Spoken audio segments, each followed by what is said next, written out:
Siyahamba ke manje siboshiwe. Commander, morning. A day before my birthday, so I was so traumatized ngoba ngispende ne-Women's Day ejele. The way bebangakhona basiphatha kabi ngakhona bengazathi asabantu besifazane. Hello and welcome to the channel. Now, Operation Dudula's 3 members that were held in custody have been released with free bail. We'll take a look at the details around their matter, which is good news that they are free, and we hope that they are recovering with their loved ones. Disappointing that a whole lot of more than 20 police officers were at court for just 3 members, with all the criminals that are running rampant in South Africa. What are your thoughts on how this is turning out? Of course, Jecinta had a thing to say about Doctors Without Borders that have slammed Dudula for blocking free healthcare to undocumented immigrants, and they are saying that they are risking them spreading diseases in South Africa if they do not get healthcare. And Dudula has pushed back, saying, excuse me, why were they here in the first place? Why don't they see the danger that they pose? Besides criminal activity, now there's also a disease factor on top. Let's take a look at all the back and forth. But there's a lot more happening in South Africa. Please give this video a thumbs up as we take a look. How are you? Thank you so much for your time. Can you please tell us about today's court proceedings? How do you feel about them? So, it was just a way of, frustrating us and maybe scaring us off, but unfortunately they will not win. They're out on free bail, on a warning. This means that it was a minor thing what they have done. If it was Schedule 6, they wouldn't have been out. That's why I'm saying it was a way of frustrating. I mean, I'm talking to the family members now, how they were frustrated when they wanted to have access to their children. Some others are on chronic medication. They needed to get at least warm clothes. They were refused for the whole 5 days until just one day when they were let into to get clothing. I mean, they were treated like hardcore criminals. Foreigners are roaming around the streets, killing people, killing also the same police that are against us, because we can't have the very same people who are trying to assist communities, because South Africans are happy with what we are doing. They've been telling us that we no longer wait in long queues, we get medication when we need it. We are happy with your operations, even the healthcare workers. But we know so far is that the 3 members have been released, and they will appear again in court on the 10th of September. It's very easy to many South Africans to say, go back to your country and fix your problem. Go back to your country and do this to your government. But what you fail to understand is this. The way we grow up and the way you grow up is very different. What I grew up facing and what you grow up facing, different. You grow up when government is taking care of you, as we don't have. Mentality of fighting is always there to a person who have eaten something. That's why you always have this mind of that, listen, you must fight, you must fight, you must fight. You don't understand that there are people who have the mentality of chasing poverty in their family. That's their problem. Chasing government up and down is not my issue right now. What I need to do is to remove poverty in my family. That's it. So when you're saying go back to your country and fight your government, the government you want us to fight, they are actually suffering, trying their best to make sure that Zimbabwe is in a good level. They are trying their best. The investment you saw before that all Zimbabweans were working in Zimbabwe came by white people. They came with their own money, invest in Zimbabwe, employ Zimbabwe. By the time they chased them, everything was gone. The only way out is to go and fight poverty in our family by going outside of our country and look for jobs. Those countries that has the opportunities, we have to go there and work. When I'm in South Africa, if I come there, what I am after is money, working. I'm not taking anything serious, but if you are touched by what I'm posting, please don't take it that way. I'm not insulting you. I only say the truth. Thank you. So to respond to Doctors Without Borders on their concern about communicable diseases being spread all over South Africa, and also the issue on xenophobia, in light of what our constitution says, illegal immigrants are not even supposed to be in the country. They're supposed to be taken and deported. first of all.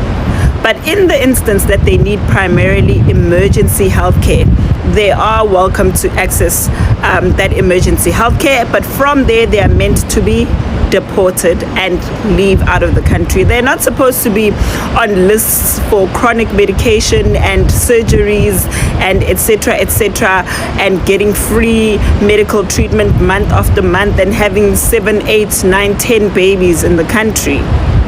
That is not what the Constitution says. Some people, even in other countries, have started a business of bringing people in South Africa to give birth or to access medication or whatever, because it's apparently free. And when we're looking at this problem of illegal immigrants, I would really ask and plead with them to look at it in a holistic manner instead of looking at it from one side of pity. We're not running a country on emotions. We're running on a country for the well-being of the country and the well-being of the people of that country. And the people of South Africa can no longer survive having to share medications, their resources with the whole of Africa. Therefore, Doctors Without Borders, if they want to help the people of Africa, they must go and help them in their individual countries and treat them from there, from all kinds of communicable diseases.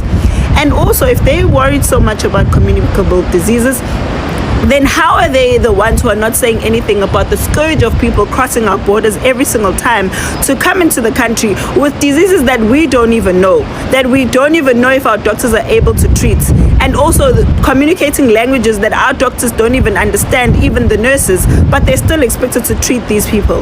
If they really are concerned about these diseases, then shouldn't our lives as South Africans also be a part of their concern? Or is it only a concern when it's people from outside of the borders that need to access the healthcare? We have people coming in from all parts of Africa. Nobody knows their medical history, but we've never heard Doctors Without Borders calling them out and saying, no, South Africans need to be safe from communicable diseases from people whose medical record and history and diseases that they don't know. So it's a bit unfair of them to expect us to have the ability to take care of everyone who's got all kinds of sicknesses. If really they need healthcare, private hospitals are always open. So they are always welcome to go to private doctors and access those facilities as well. But also in the whole naming of what we're doing as xenophobia, it's quite saddening and disheartening that there are people who keep on pushing this notion of xenophobia when they are not the ones who have to go and see their grandparents lying on the floor because they don't have access to medical health care, because there's a queue of illegal immigrants that we don't know who are coming to access our health facilities. We also have a number of women giving birth on the floor, people dying because they are unable to get to the doctor because the queues are so long. We can't go on like this. South Africa does not have enough resources to take care of Africa, and if Doctors Without Borders is concerned about the whole of Africa, then treat the whole of Africa in their individual countries. They don't all have to come to South Africa for that. We don't have the space. We also need those resources as much as they do. And for any country to survive, it needs to be a country that prioritizes its citizens and makes sure that they are taken care of as well as their well-being. So that is my response, and I hope that they come up with a solution that's going to work for other African countries to be able to have access to medical health care without bringing South Africa into the mix. There you have it, guys. You can see that this whole process has taken a toll on the members of Operation Dudula. Even Zandile, you can see that she's been up and down trying to secure a release for the members, and all the sentiments coming in about this move, especially the disappointment coming from the state and how they are not willing to at least listen to what people are saying. The Department of Health, what are they saying on their part? And kuningi nje things that are affecting people's daily lives, access to medication, long queues, waking up at 5 o'clock in the morning just for you to get into the count because they take a certain number. After that, they say, we won't be able to attend to you today, go home. All of those things, I think Dudula should continue to push and highlight those more than they highlight illegal immigrants, because however there are social ills that come or are as a result of the lack of border control. Guys, there is a lot happening in South Africa. Let's end it here. For Operation Dudula, we are happy that they are released and their case was in fact trivial, meaning that maybe they could be acquitted on their next appearance in court. We don't know. What are your thoughts on how this is turning out? Is the state against its people? Would they rather see our people in jail than to at least attend to the borders? Alright, please give this video a thumbs up. Thank you so much for joining us on this video. I'll see you on the next one. Bye.